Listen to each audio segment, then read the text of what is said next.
Assalamualaikum warahmatullahi wabarakatuh.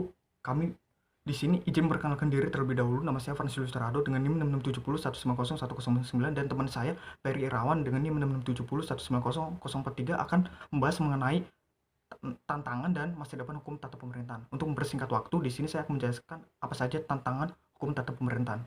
Pertama-tama kita menjelaskan terlebih dahulu akan pentingnya hukum yang diciptakan demi terwujudnya ketertiban, keamanan, dan keadilan di suatu pemerintahan termasuk di negara Indonesia sendiri. Dalam perkembangannya, hukum disesuaikan dengan kondisi perkembangan suatu negara termasuk di negara Indonesia yang menyebabkan adanya masalah-masalah kompleks yang perlu dihadapi di negara itu sendiri. Dan berikut ini merupakan tantangan hukum tata pemerintahan yang terjadi di Indonesia.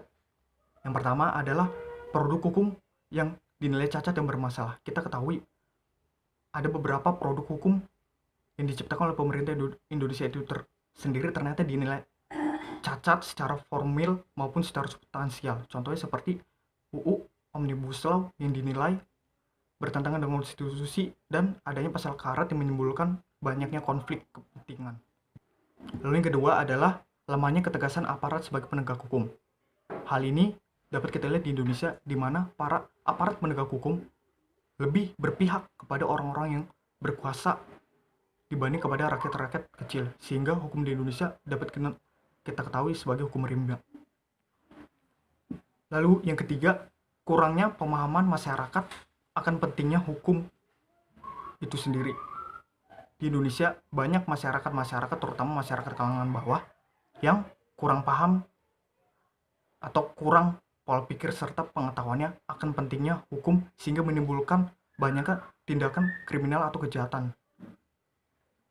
Lalu yang keempat terakhir adalah adanya budaya KKN yang masih mendarah daging. Hal ini membuat hukum di Indonesia sulit untuk menciptakan kebersihan dari sektor ranah hukum. Dan selanjutnya, teman saya Peri akan membahas mengenai masa depan hukum tata pemerintahan. Baiklah, perkenalkan, nama saya Peri Irawan dengan NIM 6670 190043 kelas 3C jurusan Ilmu Pemerintahan Universitas Sultan Ageng Tirtayasa. Di mana kita ketahui tadi teman saya sudah menjelaskan terkait tantangan hukum tata pemerintahan, di mana saya sendiri akan menjelaskan terkait masa depan hukum tata pemerintahan. Kita ketahui bersama bahwasanya pemikiran tentang negara hukum ini telah berkembang dan telah dikembangkan oleh ahli filsafat sejak zaman Yunani kuno, di mana yaitu Aristoteles dan Plato, di mana Aristoteles sendiri memberikan bahwasanya negara harus berdiri di atas hukum yang akan menjamin ketertiban dan keadilan bagi seluruh warga negara. Di mana kita ketahui bahwasanya tujuan utamanya yaitu untuk ketertiban hukum dalam melaksanakan penyelenggaraan pemerintahan.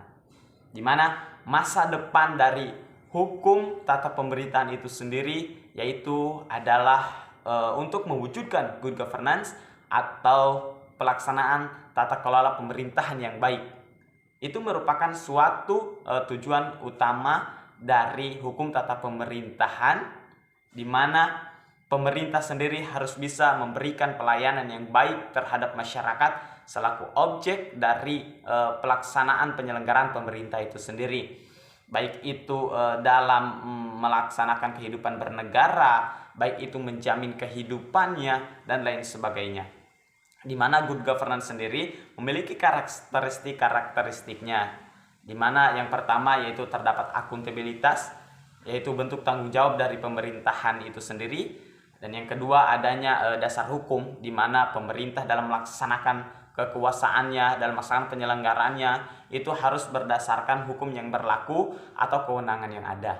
Dan yang ketiga adanya partisipasi dari masyarakat terhadap penyelenggaraan pemerintah. Yang keempat adanya transparansi agar masyarakat bisa mengetahui apa yang telah dikerjakan oleh pemerintahan itu sendiri dan bisa mengevaluasi kinerja dari pemerintahan itu sendiri, dan dengan adanya bukti transparansi dan adanya kepercayaan dari masyarakat kepada pemerintah. Dan yang kelima adanya responsif dari pemerintah, dan yang keenam adanya keseimbangan, dan yang terakhir yaitu adalah visi integritas, di mana visi integritas ini merupakan suatu visi yang harus diwujudkan oleh pemerintah itu sendiri dalam melaksanakan penyelenggaraan pemerintah untuk mewujudkan good governance.